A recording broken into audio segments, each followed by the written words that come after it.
Yeah. And then it comes down to, like, I've been saying for a long time, like, jiu-jitsu is not as dangerous as people think it is. It's lack of jiu-jitsu. So, like, the reason why you're safe with it is because you have good jiu-jitsu. You understand what's going to hurt someone, what won't hurt someone.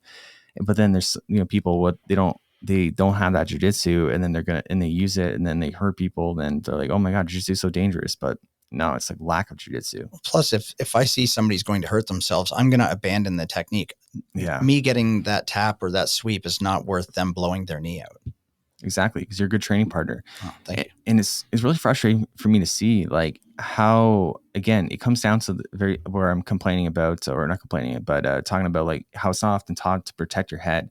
It's often not taught either to go chill on your training partners, not hurt them. Like, I did like a vertical, like a reel on Instagram where it's like, go slow and control the arm bar, crank submissions. And, like, for some people, that's just, it's like, foreign to them. They're just like, they don't have that in their gym. It's not talked about. Like, people are just ripping on submissions. It's like, that should be the norm, to not crank. But I feel like it's the norm to crank in so many gyms.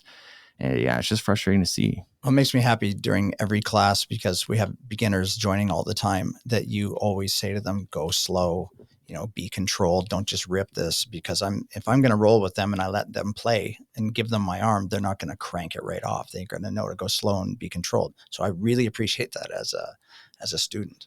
Yeah, no problem. I don't want anyone to get hurt. And, like, a good example too of what you mentioned, because I think it's kind of cool. Like, we did like Americanas one day, and I wanted people to drill, like, already having it locked in, because I think that having like skills and working on, like, the end range will really help you. Like, okay, I know how to finish Americana. Like, I've done it before in drilling, and now you're going to start pursuing actually entering it now. Whereas, like, if you just try to pursue entering it and you also have crappy finishing mechanics, you might just abandon that technique altogether.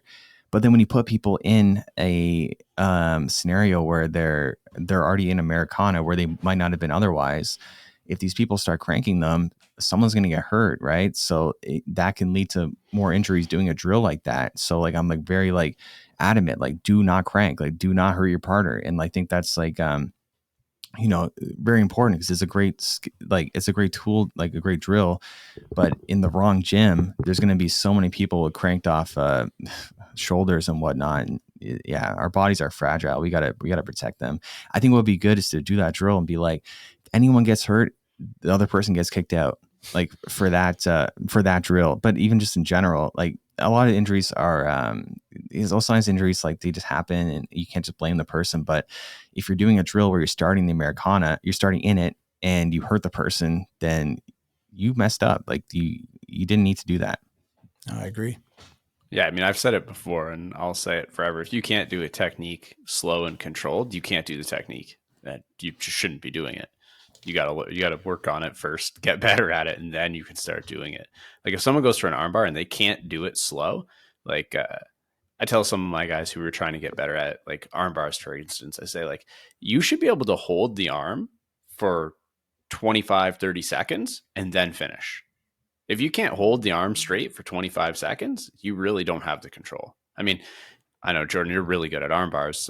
People who roll with them will know Jordan's really good at arm bars. Like, once you've straightened someone's arm and you put the control, they don't go anywhere. Like, you'll stay here until I decide this is either going to get finished or I let you go. Yeah, and it's so silly to me. People, like, sometimes I do. People I had that position on people. I got the arm bar. I'm going nice and slow, and they're just, like, taking forever to tap. I'm like, okay, it's over. Like, what are you doing? Like, and I'm telling them, you should. I'm nice. I'm not going to hurt you, but, like, you don't want to risk that. You don't want to do that. Just, like, tap when your arms extended, right? And man, yeah, that's the problem too. People are very stubborn, and then they think jiu-jitsu is more dangerous than it is, but in reality, they're just being stubborn and being dumb.